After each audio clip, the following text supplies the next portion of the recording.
Do you think that the elite, they're just going to sit back and just let everything completely be, everything taken away from them? Or are they going to hit back? Does your report say anything about the elite like hitting back or doing anything, creating events or anything like that? We don't have anything at the moment indicating anything like a false flag or coordinated attack or that sort of a response. Now, we have to bear in mind that we would fall into a trap by saying the elite and thinking of a monolithic, centrally controlled, single kind of point reaction, just as erroneous as calling the vast amount of people that work for the United States federal government as the government. There's just not a single thing going on with the elite. There's many disparate motivations. So some of the people are going to cut and run. We've seen this in the data sets at various levels as the minions depart. The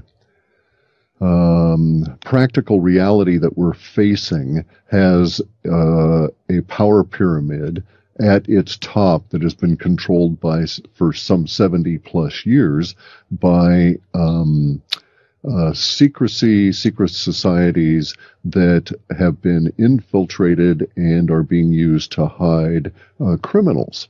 The criminals are both criminals against the populace economically and against the populace in many other different forms, including the pedophiles.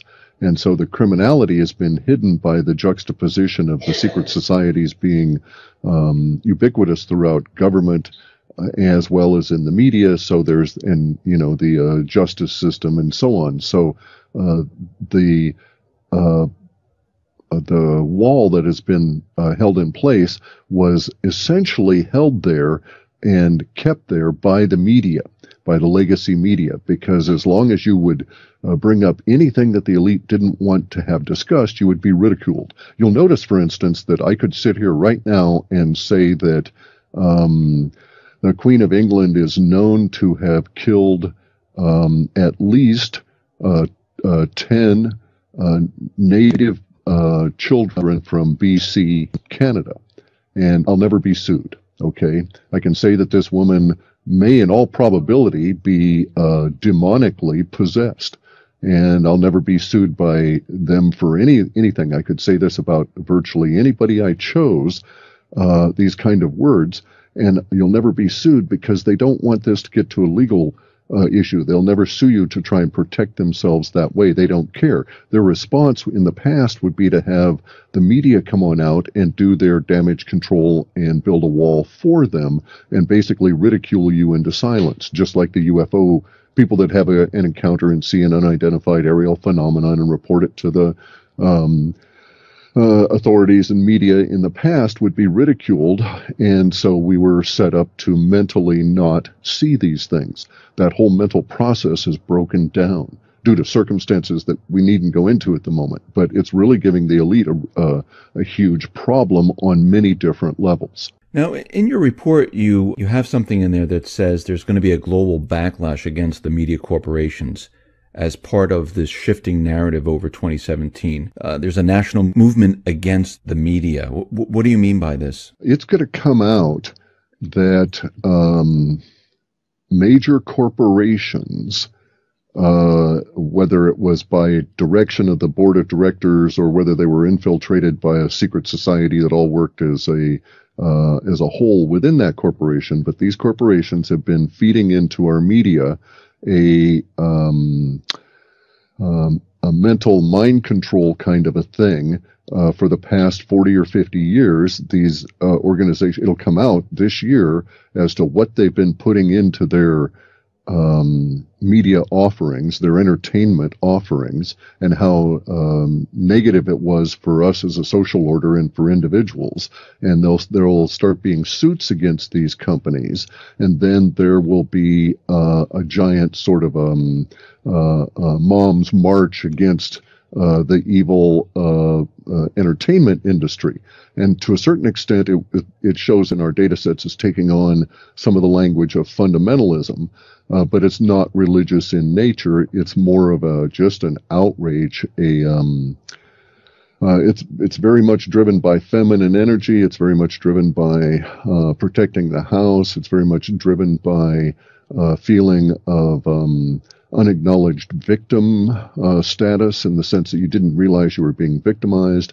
And so some of the examples would have companies such as the cartoon manufacturers be sued. And then as a subset of that, because of the sexualization and the hidden messages and subliminals within the cartoons they're making. And so it'll get to the point where the legacy media and especially the broadcasters are just going to be raked over the coals. I mean, they're just going to be eviscerated as people start tearing through their offerings and pointing out all of the hidden subliminals that are causing a lot of the problems that we have at the moment. So imagine a situation that is quite bizarre to think about. But in the 1890s, there is a resurgence of the Masonic lodges in the northeast of the United States. Over the course of the next 50, 60 years, that lodge is actually, in the resurgence, it was 100% infiltrated by a particular small core of people that took the lodge in a direction that it should never have been taken, and it ended up hiding a network of individuals that were coerced and coercible because they were all pedophiles. Now, one of the things that they did was to decide that sometime in the late 30s and early 40s, as the war was getting ramped up in the U.S., they decided they would start using the new media that had come on out, radio, television, or radio and movies, to start prepping the population for their grand scheme, because these people were thinking in 100-year time frames. And so in their minds, the idea was, oh, well, we're pedophiles, we need victims, let's get our victims all prepped by putting all this stuff in the cartoons and get at them from an early age. And this will do two things. It will ensure a ready supply of easily or more easily obtainable victims, and at the same time it will bring out anybody that's like ourselves, and there'll be more of us, which means that we'll be individually more protected. Bear in mind, these individuals feel threatened constantly because of their deviant nature, and they know that discovery leads to quite terrible things for them. And that's actually been what we've been living through. And so some of the corporations that we laud, and there's no point in me going into names, are going to be first sued as the truth starts coming on out, and it'll come on out with a couple of brave individuals that said, look, I watched your cartoons for, X number of years, and I'm a twisted, horrible wreck, and I'm going to sue you for it. And that is the kind of like finger being pulled from the dam that starts the whole onrush that later on over the course of this year starts changing the nature of corporate culture across the Western world. In your data sets, does it show that like Trump is actually trying to release, and Bill Holter calls them truth bombs? Is he actually releasing truth bombs and seeing how the public reacts and the corporate media reacts? Do you see anything about that? That would go to intent. Okay. And so, no, our report doesn't do that kind of intent. It discusses the projection of events and the language about them. So that would really be speculating about somebody's intent. And I wouldn't know why they were doing them, but it indeed does show that that will be done.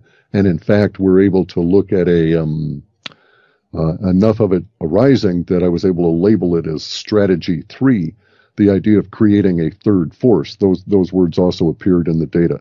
And the idea is that if we had Faction A and Faction B, Faction A is now the disloyal opposition and is going to cause problems for the new ascendant Faction B. One way to derail Faction A would be to take a large chunk of their popular support and create a third force that was not necessarily opposed to Faction B because it had been liberated by some level of truth. And that's at least the thinking that's being illustrated in the report.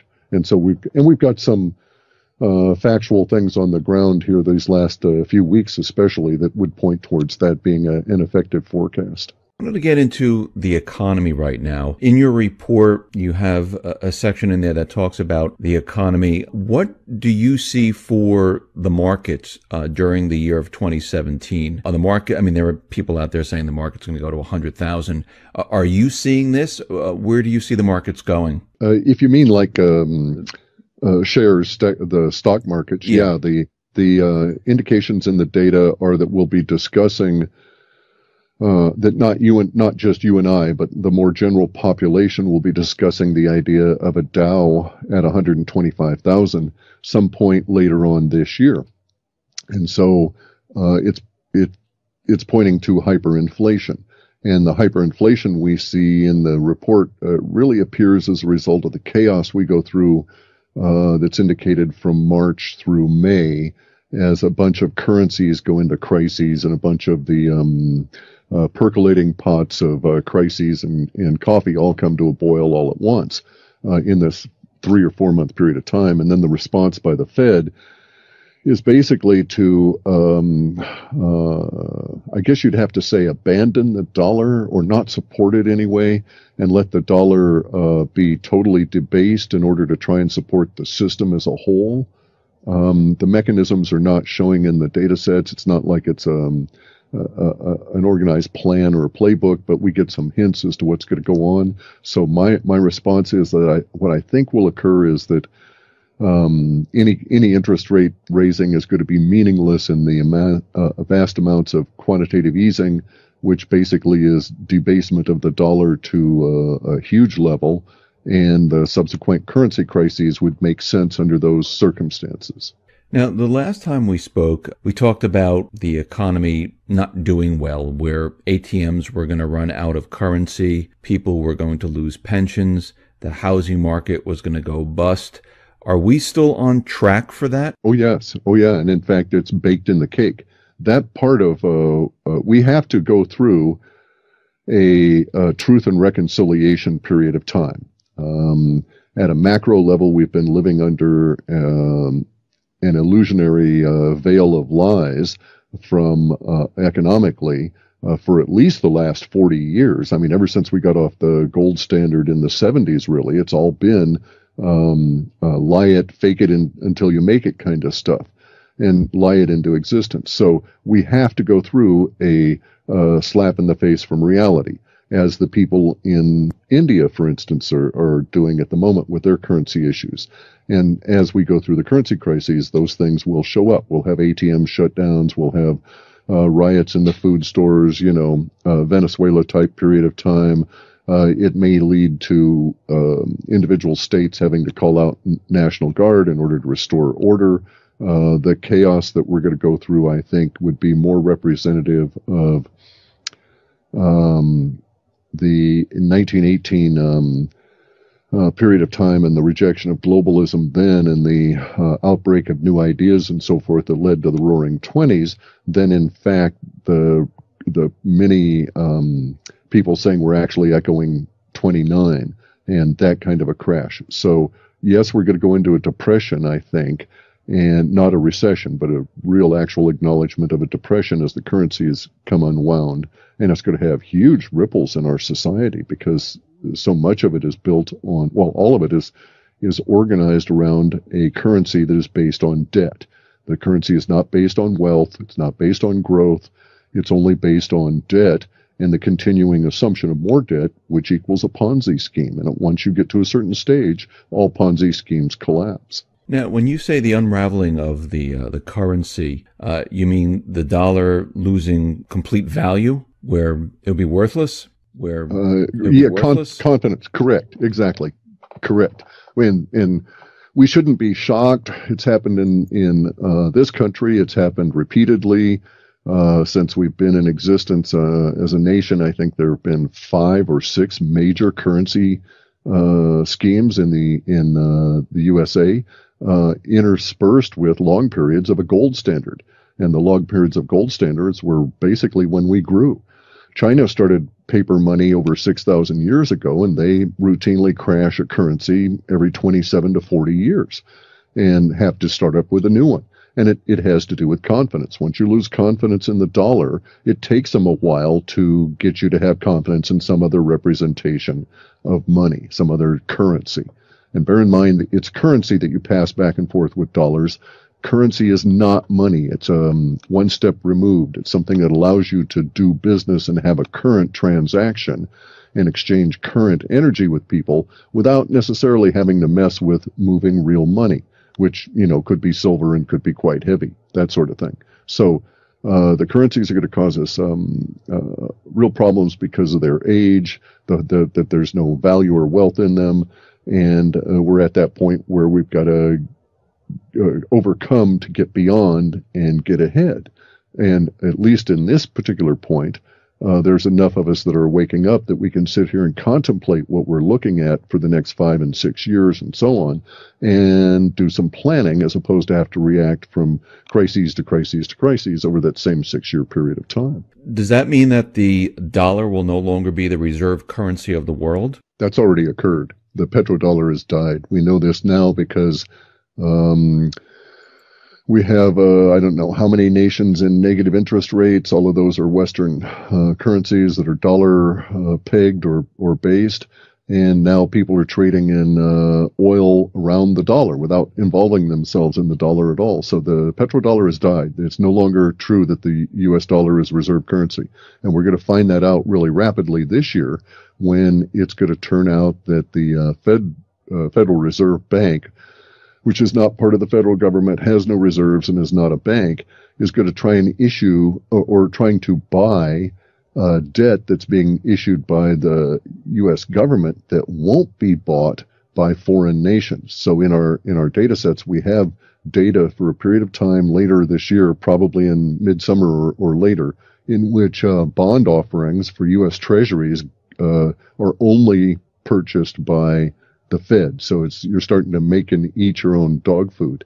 And that cycle doesn't last very long. Now, I just want to break down how this is going to occur throughout this year, because as we get closer and closer to these type of events, you get more information, correct? Correct, yes. So, are we at the point where this is going to really start to break down in this year? Are we going to see inflation? Are we going to see the ATMs dry up with currency? Are we going to see maybe a credit freeze? I mean, do you see this happening this year? Yes, actually within a very short period of time. So this is the first part of February. We should be well into it by middle of March. Crises should be, and chaos should be more the daily operating mode than not. And yes, we will see that this year. We've seen a lot of these data sets shift from long-term data into short-term and now into immediacy data. The immediacy data has effectiveness from 3 days out to about the end of the third week. So some of the immediacy data stuff is forecasting that we're dealing with now. For the next report is already forecasting events into early March, and that's not that far away. So what does the Fed do at this point? I mean, are they just going to sit back, or are they going to start creating currency like crazy? The latter. Bear in mind, these people are not very smart, okay? They're, no offense to the general population at all intended, but these individuals are academics in the Fed. None of these people have ever had a job. None of them have ever had to make anything, build anything, create value on their own. They only know things from a book fashion. Plus, schooling, academic schooling, especially in the United States or the Western world, has one purpose, and that is matriculation, to graduate. In order to graduate, you have to regurgitate the thoughts of old dead people. Schooling does not teach people to think originally. It doesn't even teach you to think. It teaches you to memorize facts and spit them back out. And as a result of which, none of the people that are running the Fed, all of whom are academics and trained and been in their careers and done everything from that viewpoint, none of those individuals can think their way out of a paper sack. So they will try exactly what they've done in the past because they think it is working. Let me also state they're so isolated from the general population and what's going on that they think everything they've done so far has worked and in fact was a good thing to do. And so they'll do a quantitative easing. They may raise rates, but it won't matter because of the actual rate of inflation going will be far greater at like the mortgage rates and so on at that level of things. And they'll try a huge level of quantitative easing. Now, in the past, we've had a weird, interesting sort of a situation. So since 2008, all of the quantitative easing, which is the creation of digital money, which we would say is printing money, all of that has led to very, very, very low inflation rates in an otherwise deflationary environment. And so this has occurred because the Fed set themselves up for it. They told all the banks out there, basically, they said, give us your assets, your excess reserves, and we'll give you money for it.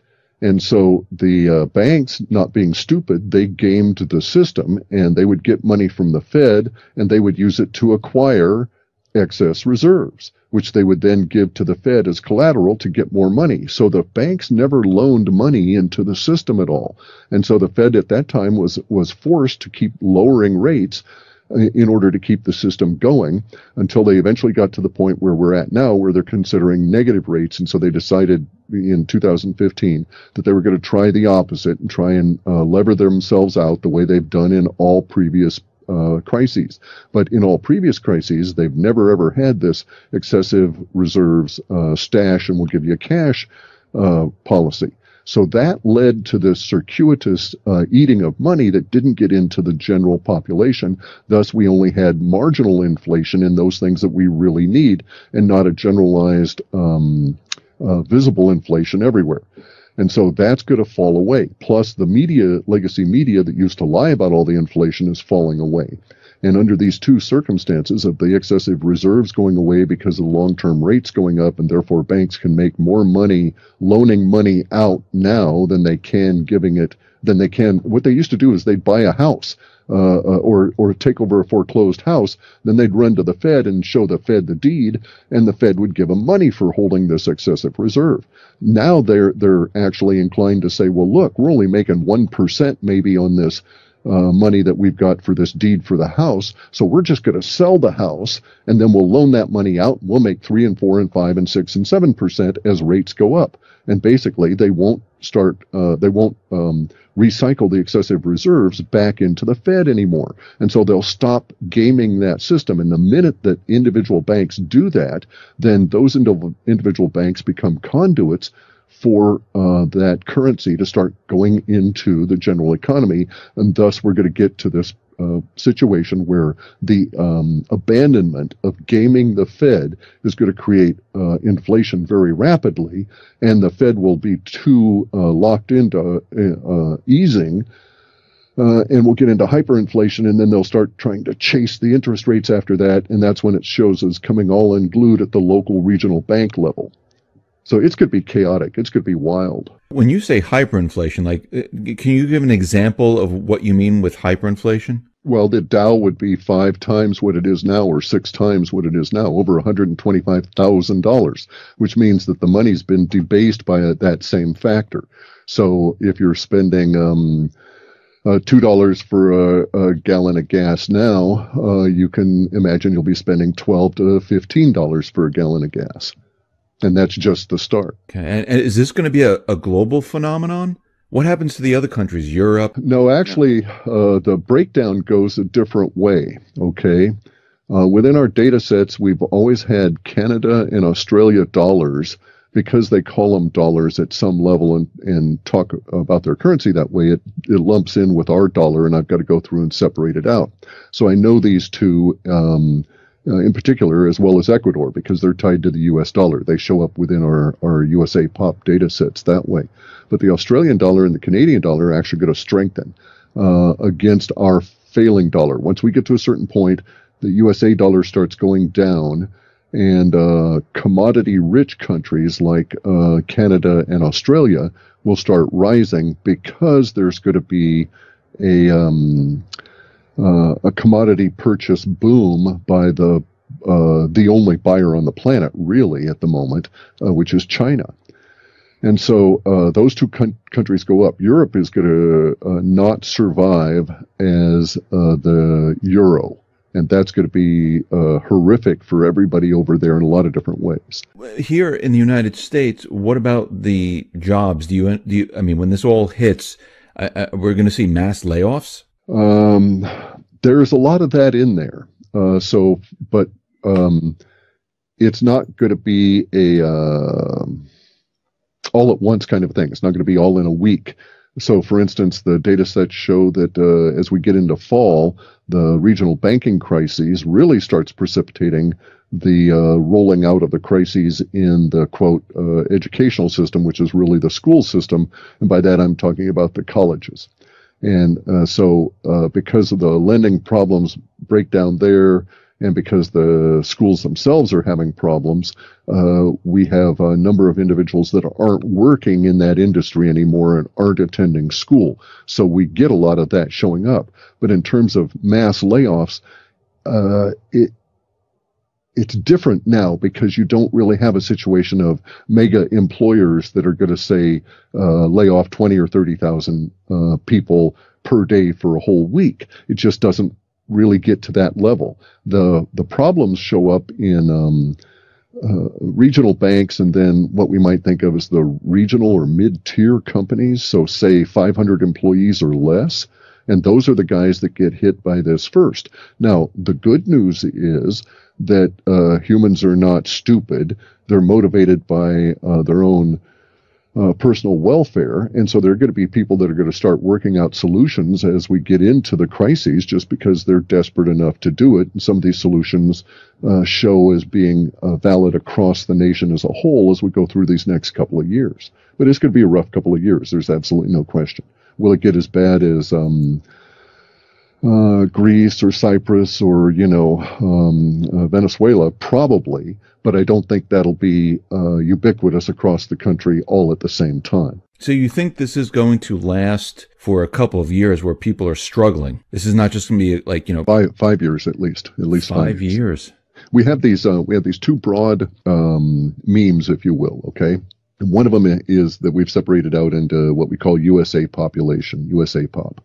Then there's global pop. Now, USA is as a population is a subset of the global population, but just separating it and looking at the two, we see that there's these like counter juxtaposition on waves. So as we're going down because we've got to deal with all of the problems that originate from the 40 or 50 years of being lied to constantly about everything economic and everything, period. We've got to get real on things. Those people that are already real, that are living in what we might call the emerging markets, their trend lines are definitively up. So it'll be really bad here in the Western world, and it'll affect places like the North America very negatively for at least 5 years. But it's going to be sort of a good 5 years because we get to destroy the past and rebuild ourselves more healthy. And at the same time, we've got people on the outside, so to speak, that are doing well that will also be able to help us along, that are not, anti-USA pop, right? That see that, they really do need the assistance and this kind of thing. So we get to have a new relationship with the planet as a population, and we got to work our way through some of the lies of a dying empire, if you will. And this will be a good thing for us in the end. And, birds will sing, the sun will come on out, all of this kind of thing. But we're going to have a rough period that will be these 5 years. And in some areas of the country, probably longer, because they're going to get to it harder or, later, that kind of a thing. But yeah, what do they say? You can ignore reality as long as you want, but you can't ignore the consequences of ignoring reality. And we're at that point right now. So as we're seeing hyperinflation, what happens to gold, silver, cryptocurrencies like Bitcoin? Do they move up? Do they move down? Oh, certainly. No. They shoot through the roof because the hyperinflation will chase real assets in a definitively human way. If you've gotten a big windfall of several $100,000 and you realize these $100,000 are less valuable than the money you'd gotten last month, well, you're going to get rid of them. You're not going to hold them, and they'll try and chase silver, gold, and Bitcoin. And very rapidly in our data sets, the silver and gold in the United States go to no offer. That is to say, nobody's offering to sell any simply because the mechanisms here Well, basically what happens is this. In our data sets, we've got all these lies that are breaking down at an economic level. Some of these lies include the idea of setting the value for metals and such within a paper derivative contract kind of a place.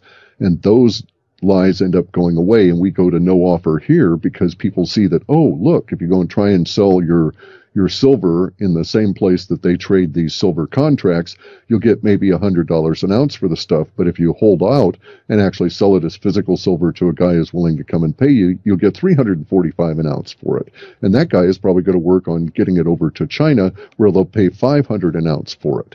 And so real arbitrage comes back to real goods again as the confidence factor goes in the dollar. So what we see is sometime in this crisis period, March through May, we're going to get a much more visible or public face on the stupidity of the Fed. And when you start having a lot of individuals that are respected saying very negative things about the people that are involved in the Fed and pointing out that they're not brilliant, don't know what they're doing, and are in fact a criminal scheme from the get-go, well, confidence is going to go real quick. And so our data sets show that is coincident with the problems in the regional banks and so on, because it all relates to currencies, and currencies have basically a single crisis this year. And that crisis at its core is confidence. So what this sounds like to me is that we're going to be going through this reset, and this reset's going to be painful. Is the central bank still going to be in existence after all this is said and done? I would hesitate to use the word reset, okay? Okay. The reason that I hesitate to use that is because I'm not being fixated on the language per se, but there are nuances that need to be brought up. A reset language, if you use that word, it implies there's a connotation involved that there's an authority that is making that reset occur, and that this reset is an organized kind of a thing. And so we do not show that connotation within our data sets. So I don't use that word. Because, for instance, they say, oh, there's going to be a reset in the value of the Iraqi dinar, and all those people that bought dinar for, parts of a penny are going to be mega rich. And that reset, and the language, whenever you see this language in the woo-woo world, reset used, it is always going to this idea of what I call the external savior myth. That is, that there's going to be someone outside the system that's going to cause it to be saved.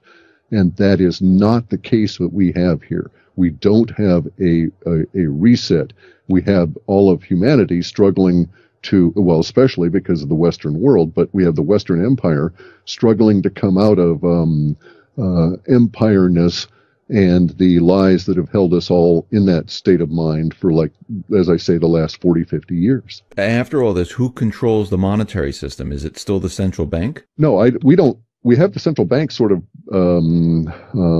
dying in the sense of not being killed, but dying like competition. Like, they're the local barista that has bad coffee. Nobody just goes there anymore. They just, yuck, I've tasted that. It's no good. Let me go get my silver, gold, Bitcoin. And Bitcoin shows up as being very useful to the point where we as a social order end up having slang terms for decibits and millibits.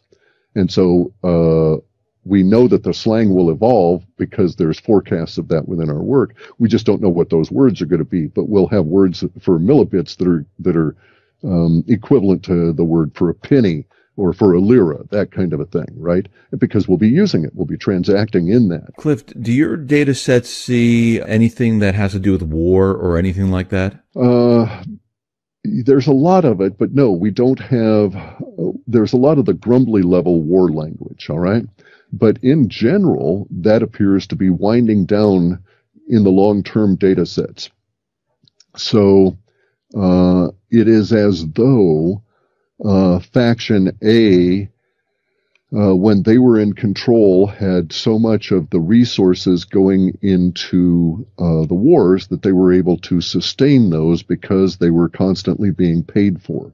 And now that we have two conditions arising, which is that Faction A is no longer in control of those resources, and those resources are dying in and of themselves because they were currency-based, then there's no longer support for all of these grumbling kind of wars around. So in other words, explicitly, the data sets show that the USA POP funding for what we call ISIS or ISIL or Daesh or Daesh or any of these things, for that insurgent level, it just stops. And these people basically, without the money to keep going, fade away over a very brief period of time, just relative few months. And a lot of the that level of warfare is removed. Now, we do have a lot of stuff involved with at the very far end of things, with military bases being shut down and troops being brought back. Again, all of this economic. And so the trend, if you will, within our data sets is counter-war, is like anti-war, not like in an anti-war protest, but rather in the breakdown and re-unfoldment of a lot of the older warfare kind of material back into the civilian society, just because we need it, just because we can't afford it